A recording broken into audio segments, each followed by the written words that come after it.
วอลเลย์สวัสดีครับเขาสุรชัยเนาะเข้าแถว6 แถวมาลงชื่อบัตร ตอนนี้เว้ยประจำมื้อนี้เนาะวันนี้วันเด็กนะครับ เข้าแถว6 แถว1พาลูกมาวันงานเด็กวันเด็กแห่งชาติสำหรับป่านะครับป่าถึงคลองที่อบตไม่อุสุนะถ้าหาดูเลยอบตไม่อุสุ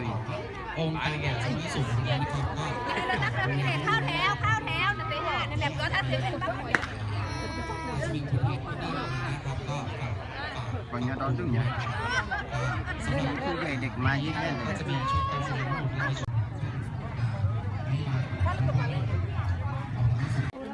ปีนี้ตราม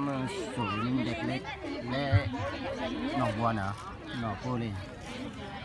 หนองปูแหละหนองคูกองมีอาจารย์คุณครูที่อยู่โรงเรียนหนองบัวมาลอกมา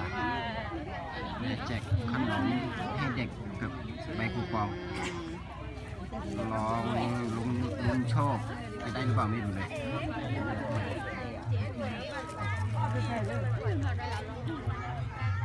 ก็ไม่ทั่วถึงก็ดูแลภาพรวมนะครับมีกิจกรรมอะไรที่ดีๆนะครับมีอะไรที่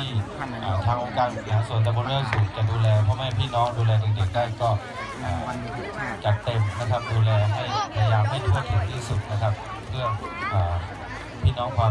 ทุกคนจะได้มีความสุขนะครับก็บัดนี้ได้เวลาสมควรแล้วนะครับผมขอเปิดโครงการจัดงานวันเด็กแห่งชาติประจำปีพุทธศักราช 2567 ณ บัดนี้ขอบคุณครับ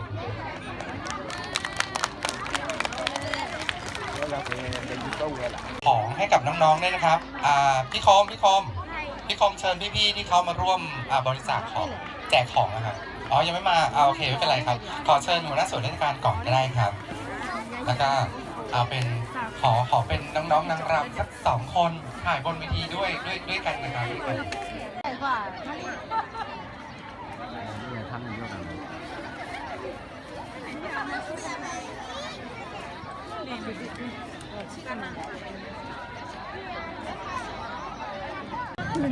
แล้วก็เป็นนี่เนาะ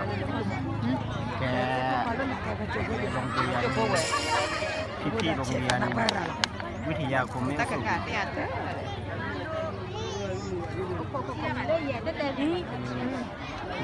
พี่วันนี้จะมาลำอะไรนะครับเป็นโรงเรียนพี่โรงเรียนวิทยาคมไม่สูงนะครับน้ำมูดป้าไปหลอด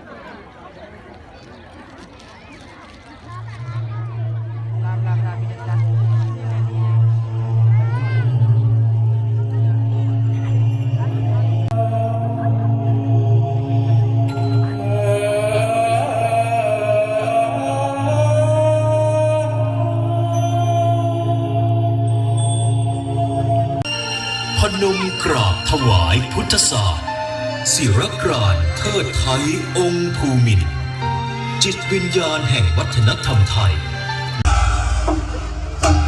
วัฒนธรรมงามผุดพร่างอยู่ในมโนคติด้วยว่ายุวชนคนไทยตระหนักถึงคุณค่าความงามแห่ง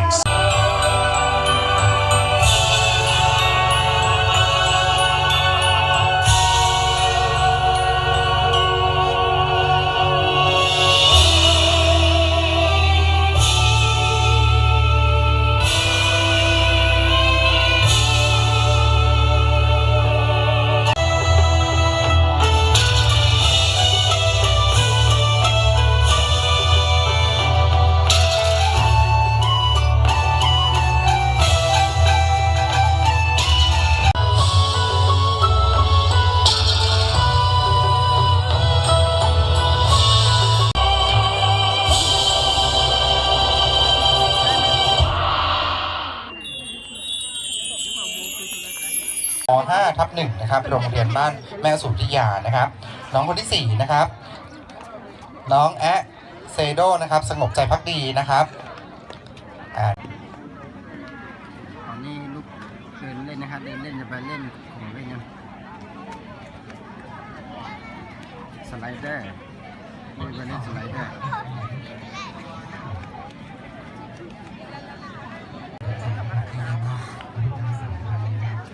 ถ้าใครเต็ม 5,000อ่ะนี่คือเต็ม 5,000 สุรจิตมากครับได้ครับ นี่มาดูปืนแล้วก็บอกของ5,000นะครับ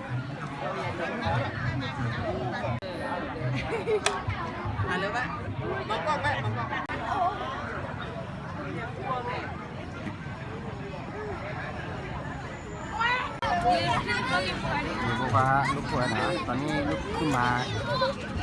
เล่นอะไรสักทีไม่รู้